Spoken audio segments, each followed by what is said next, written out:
Hi friends, it's Joan at 10 Pentacles Tarot, and the last video I did, which was actually just a few minutes ago, was a review of the Goddesses and Sirens Oracle deck by Stacey Demarco, illustrated by Jimmy Manton.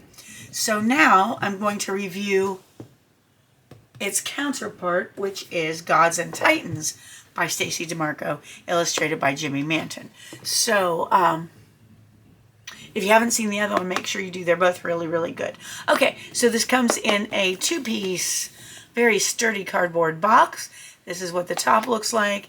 We have this. It's published by Beyond Words Press. It says text 2011 and 2013 by Stacey Demarco, art 2011-2013 by Jimmy Manton. So this version was published in 2013. It's $19.99 in the US and $26.99 in Canada. And that's what the box looks like. Okay, so on the back it says, includes 38 cards and a 160-page guidebook.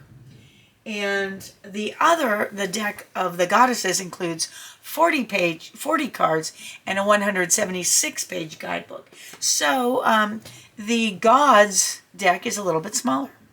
All right, so it says, find renewal with Osiris, hone your inventiveness with Vulcan, build confidence with Achilles, return to a time when gods were really gods, and experience the authentic power of the masculine divine through the lives and legends of gods, heroes, and other powerful men from around the world.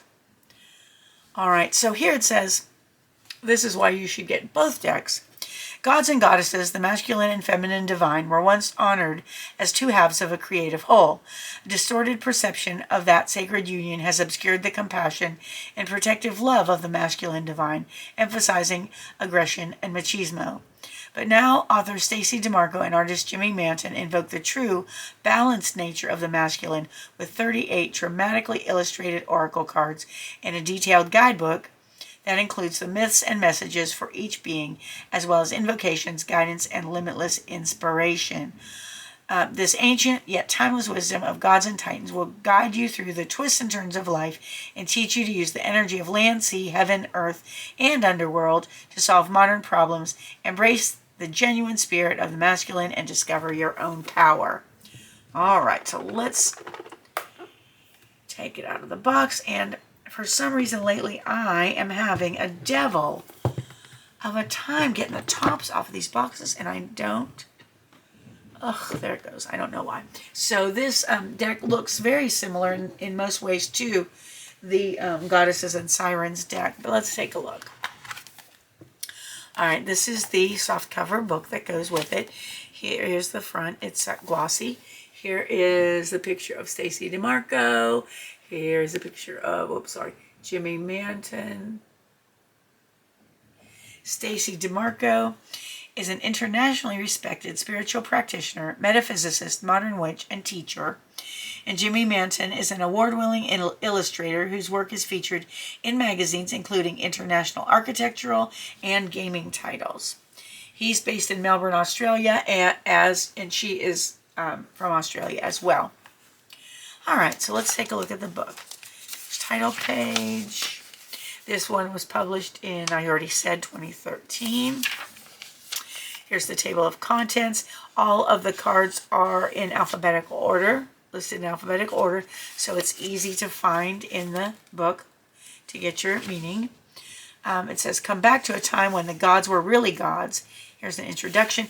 And all the illustrations in the book are grayscale from the cards. So there's that. Okay, introduction, how to use these cards, dedication for your cards, tools you may need. And that's for if you do the rituals that they give you. There's card spreads. They have the Pantheon technique, the one-card divination, the twins, the full sun 3-card draw, the mountain spread, the 7-card spread. I like this because they get Odin's spread. They give you a lot of different spreads. And if you would like me to do a video on one of these spreads, like just working out the spread and showing it to you in detail, I'll be happy to do that. And here are card messages. All right, so like I said, they're in ABC order. And it has the name of the god or the Titan, whoever it is, their keyword. There's a quote, a key quote, the meaning of the card. We have a shadow side, which would be like a reversed card or a reverse meaning. Symbols that relate to that character. And then there's an invocation. This is what you need the tools for if you're going to do that. And at the end, I'll do a one card reading, and we'll read an entire description so you can see how the book is written and what it includes and whether it's for you or not. Sometimes that can be the difference between whether you buy a deck or don't buy a deck. All right, so we have that. These descriptions of the gods go anywhere from 2 to 4 pages. You get a lot of information about each one. And they are, like I said, they're in alphabetical order, which is very helpful. Then we have, and I love this because I hate pronouncing things wrong, and we have the Glossary of Names, which is really, really helpful. And it has the goddesses also that are included in the stories, how to pronounce them too. So I absolutely think that is so helpful. And then we have, okay, so that is it. That's the Glossary of Names. We have about the author and the artist. There's a page about the author and a page about the artist. And that is the guidebook. And we'll get back to that in a minute when we do our reading. All right, so here is what the back of the cards looks like. Okay, it looks like that.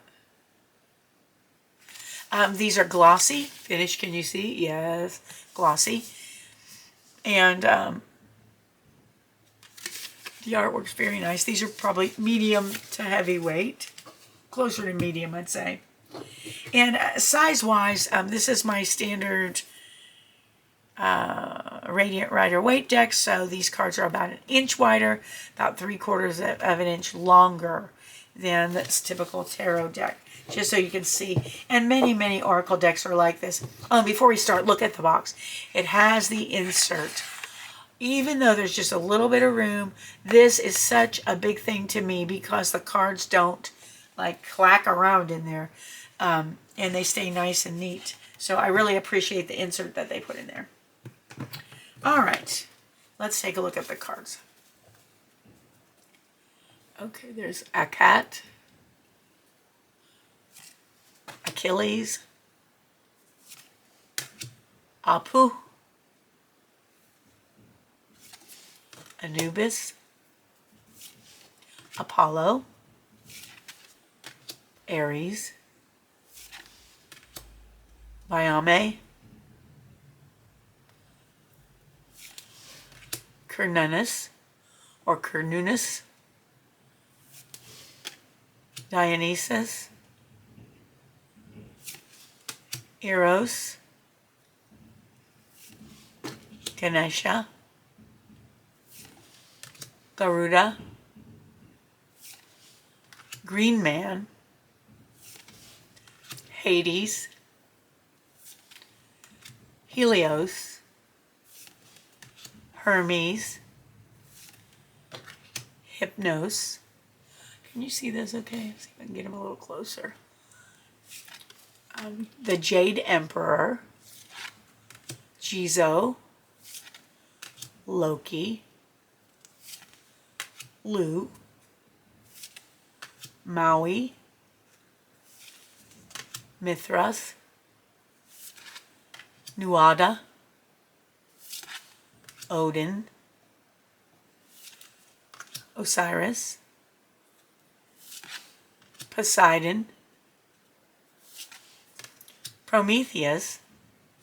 And I love this artwork. Jimmy Manton also illustrated the Kali Oracle by Alana Fairchild and the Isis Oracle as well by Alana Fairchild. I'm sure he's done a lot more too. I just love his artwork. Okay, Ra, Set, Shiva, Thor, Thoth, Typhon, or Typhon. Ol, Vishnu, Vulcan, and Zeus. Alright, so those are the cards. Let's see how they shuffle. I can already tell you that my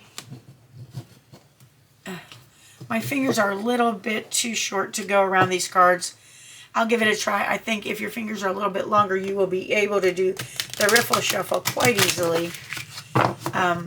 It's not very easy for me, though. But, I mean, that's certainly not a deal breaker. I'm fine with it. So we can do side riffle. The cards don't stick together at all. They shuffle very nicely. I like the slick, glossy cards for shuffling. A lot of people don't because they feel like they slide all over the place, but I actually prefer that. But that's just me. All right, so let's do a one-card reading so you can see how the book is written to see if you can relate to it. All right, Spirit, what can our viewer learn from this deck today? What would be a good thing for our viewer to concentrate on, to think about, to learn from? Show the viewer something that they can benefit from here. What is something our viewer can benefit from? That's too many. What is something our viewer can benefit from knowing or thinking about right now?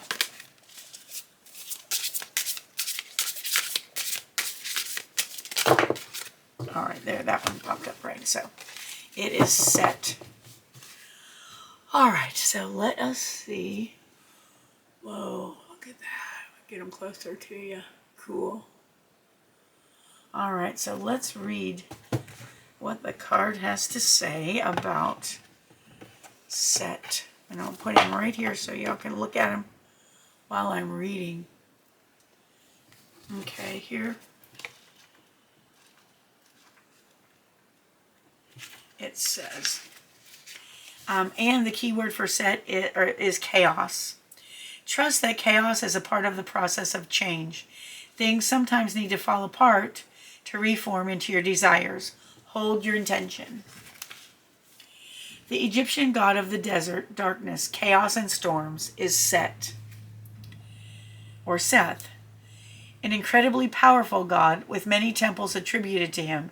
Set was the son of Nut of the sky and Geb of the earth, and he was brother to Osiris. Set is a mysterious figure, represented as a man with the head of a beast, including features of an aardvark, a jackal, or even a greyhound. He is considered the dark brother of Osiris, whom he killed and dismembered in jealousy. Set was the mighty lord of Upper Egypt and Ombos, which was situated on the western banks of the river Nile, and became the center of his cult. Set was regarded as barren, just like the desert with which he was associated. In fact, even in later dynasties, when the followers of Horus demonized Set, the people of the desert still honored him with major temples in remote areas. Current archaeological thinking is that Set was not always a demon or murderer, and instead was the victim of a smear campaign. As Pharaoh Menes united Upper and Lower Egypt, a natural competition formed between the two regions, politically, commercially, and even spiritually. Horus was the patron of Lower Egypt. Set ruled Upper Egypt. The followers of both fought over who would be the patron of the unified kingdom. Finally, the followers of Horus reigned victorious. Set was figuratively and perhaps even literally exiled to the fury of the desert for eternity. Carrying a special scepter, a staff of power, Set parted chaos and embodied the organizing force of nature. As god of storms, he could whip up a destructive force from nothing, and as easily command this chaos to dissipate. Should the energies of Set blow in from the desert, know that all is not lost. There is such a thing as necessary chaos. Sometimes things need to fall apart so they can reform into what we really want. While we are in a chaotic space, mentally or physically, everything seems confusing and hopeless, yet we need to trust that we are simply in a place of transition. Feeling like we create chaos or can't escape someone else's chaos can be tiring and stressful, but out of chaos comes new beginnings. When we feel there's anarchy in our lives, we often find exactly the type of order we need. There's also a yin to a yang, a dark to a light, an east to a west. One is not better than the other, they just are. We must recognize duality in ourselves for maximum spiritual growth. Perhaps you are seeing chaos and not order at present, and this is causing imbalance. All right, and then the shadow side says, as Set has a darker energy, it is worth exploring the emotions of jealousy and unethical competition. Set, in some myths, was prepared to win at any cost, something that is almost always destructive. It's important to accept chaos for its positive outcomes without letting it overcome your life. And then the symbols for Set are the Ankh, the Waz scepter, and storms. This is a powerful invocation for asking Set. Okay, so the invocation is this. This is a powerful invocation. For asking Set to remove you from a chaotic situation or to make change easier. Set is the god of storms, so feel free to conduct this rite during a storm. Other auspicious times are during dark moon or on a waning moon cycle. Burn some frankincense or benzoin resin. Have a small bowl of sand or soil close by, or stand outside if it's not during a storm, where you can access earth. Center yourself, take a breath, and say, Mighty Lord Set, I call upon your power, you who are strength by my side, you who embody the fighting spirit, you who are the necessary shadow to balance the light. Royal Majesty Set, I know I am within necessary chaos, and I have asked for change. I walk through the desert, not knowing which direction to travel. Protect me and show me the way through. Now state to Set the nature of the chaos and what it is that you need. Pick up a handful of sand or soil and allow it to slip slowly through your fingers as you say, Lord Set of the storms, allow the wind to be at my back, the dust to wash me clean. Part the way through this storm. Allow me to see what I need to flourish. Allow the rest of the sand or dirt to fly away as you now trust that meaning will come from the chaos that was. All right, and that is the end of that description. These are pretty long descriptions of the cards, but I think they're very interesting. All right, so that was my review of the Gods and Titans Oracle deck by Stacey Demarco, illustrated by Jimmy Manton. If you enjoyed it, please give the video a thumbs up and consider subscribing to my channel. It's completely free for you and it helps me out a lot. If you hit the notification bell, you'll be notified whenever new videos are uploaded so that you won't miss any. So I want to thank you for being here. I appreciate you more than you'll ever know. I hope you have a wonderful morning, afternoon, or evening, whatever it is where you are. And I hope to see you again soon. Thanks for watching. Bye-bye.